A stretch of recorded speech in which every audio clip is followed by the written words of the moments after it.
Bonjour, je vous présente cet ouvrage. Averroès, l'intelligence et la pensée, grand commentaire sur le livre 3 du De Anima d'Aristote.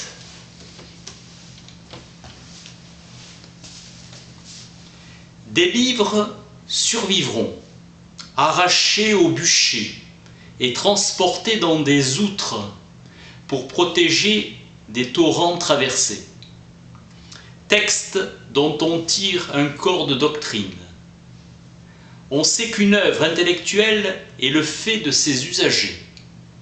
Texte capital devenu illisible avec le temps.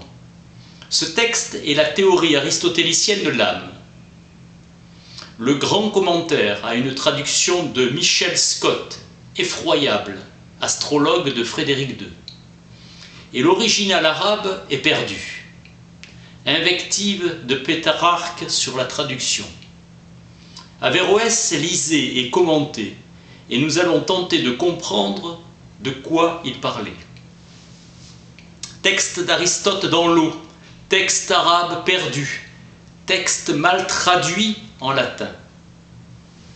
Rapprochement avec d'autres commentaires. Certains développements d'Averroès ne s'expliquent pas. Le grand commentaire n'est pas un sur-commentaire, mais une interprétation du De Anima fondée sur une lecture critique, c'est-à-dire une réécriture, paraphrase de Thémistius. C'est un texte tissé d'au moins deux autres textes ou séries de textes. Distinguer ce qui, aux yeux d'Averroès, relève des problèmes légués par Aristote lui-même et ce qui appartient à ses commentaires. Ce qu'Aristote formule et thématise lui-même et ce que ses propres solutions entraînent chez ses interprètes. Commentateurs, Théophraste, Alexandre, Thémistius, Alpharabi, Ibn Baga. Problèmes mi-originaux, mi-dérivés pour Averroès qui construit son commentaire. Le grand commentaire est une œuvre morte, une simple explication de texte, une prise de position philosophique, polémique, une critique des discours.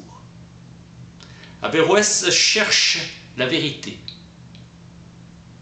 Sa pratique d'historien mémorise, oppose et dépasse. L'objectif précis et fonctionnel est de fonder la psychologie. Avec la théorie de l'âme, la psychologie acquiert son statut de science autonome, en s'enracinant à fond dans la biologie, conformément à la vision aristotélicienne de la science de l'âme, comme science du vivant animé, et en s'émancipant de la philosophie naturelle, en faisant de l'homme un élément divin avec l'intellect. Une définition de l'âme comme acte premier d'un corps naturel organisé, inscrire la noétique dans la théorie de la pensée. Soutenant contre Galien que l'intellect n'est pas une faculté située dans le corps. Averroès pose la question du sujet proprement psychique, non corporel de la pensée. Il pose la question du sujet de la pensée. Tel est dans l'âme humaine le sujet, le substrat. Sa psychologie se construit en tant que théorie du sujet, oscillation entre l'interprétation matérialiste d'Alexandre, qui fait de l'intellect la forme périssable d'un corps humain, et l'interprétation d'Averroès, qui fait de l'intellect une substance unique et séparée, jointe aux âmes, comme un moteur à un mobile. Albert le Grand tranchera en faveur d'Averroès contre Alexandre. Se retrouve chez Pomponazzi et au cœur de toutes les censures médiévales d'Aristote. Horizon de décision de la psychologie dans un univers de doctrine qui n'a pas encore fait du cogito le fondement supposé de toute théorie de l'âme. L'absence d'original arabe rend la traduction encore plus périlleuse, arabisme de M. Scott. Aristote entame l'examen de la faculté rationnelle. La connaissance des actions de l'âme précède celle de son essence. Concevoir par l'intellect est comme sentir. L'âme rationnelle est une puissance pour l'action et une puissance pour la passion. L'intellect est la faculté de l'âme au sens propre.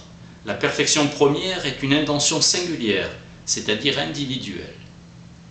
Il est manifeste que l'homme n'est doué d'intellection en acte qu'à cause de la jonction de l'intelligible en acte avec lui. Bien que l'homme ait en propre la faculté cogitative, cela ne suffit pas à en faire une faculté distinctive, rationnelle. La faculté sensorielle n'est pas extérieure au corps, l'intellect au contraire est séparé. L'imagination elle-même est l'intellect. Alexandre assimile l'intellect au feu, car il est naturellement capable d'altérer tout corps par la puissance qui existe en lui. L'imagination est un intellect qui se corrompt. L'intellect ne perçoit pas l'intelligible et ne conçoit rien sans l'imagination.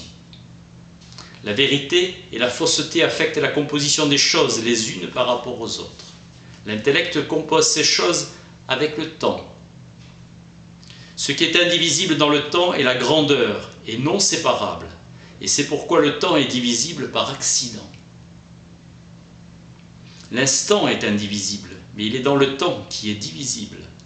C'est ce qui fait que le temps est un. Il y a un intellect dans lequel il n'est pas de puissance contraire à l'acte qui existe en lui. La science qui est en acte est la chose même. En effet, tout ce qui est engendré à partir de ce qui est en acte.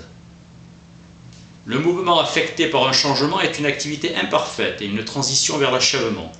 Ainsi donc sentir est semblable à dire, seulement des paroles et à penser par l'intellect. Le plaisir et la peine sont une action, le sensible est en médiation, en relation avec le bien ou le mal en tant qu'ils sont tels. Selon l'affirmation ou la négation, soit nous le recherchons, soit nous le fuyons. L'âme ne conçoit rien sans l'imagination. Ce qui meut est le feu, et c'est le principe du combattant.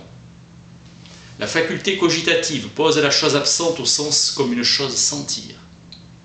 Par négation, on entend la séparation avec la matière. Quand l'intellect est parfait, il pense les choses qui sont par nature intelligibles, car il est agent. Comme la puissance de marcher qu'a l'homme à sa naissance actualise après un certain temps, l'intelligible est intellect en acte.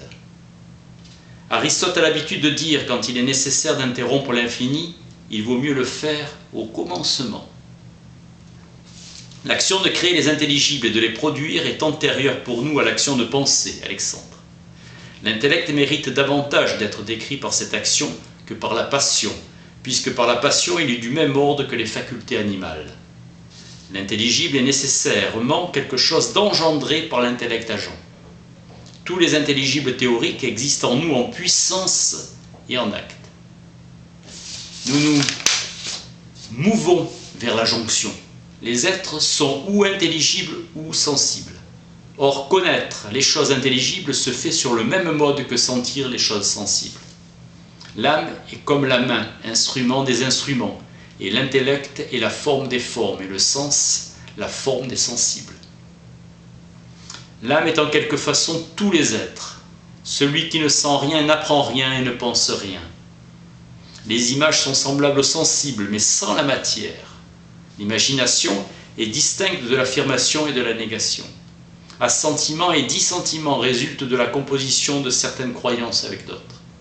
Ces croyances, même si elles ne sont pas des images, ne peuvent toutefois advenir sans images. C'est ce qui permet de dire que les propositions premières sont distinctes des sensibles et n'ont aucunement besoin d'eux, et ainsi elles sont différentes de l'imagination. Les premières propositions sont liées à l'imagination, et cela montre qu'elles ont besoin des sens. Par là s'achève le discours sur la faculté rationnelle. Un enfant peut devenir mathématicien et pas philosophe, car les unes s'acquièrent par abstraction et les autres par expérience.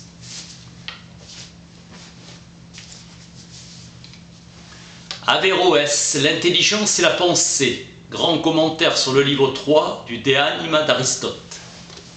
Merci.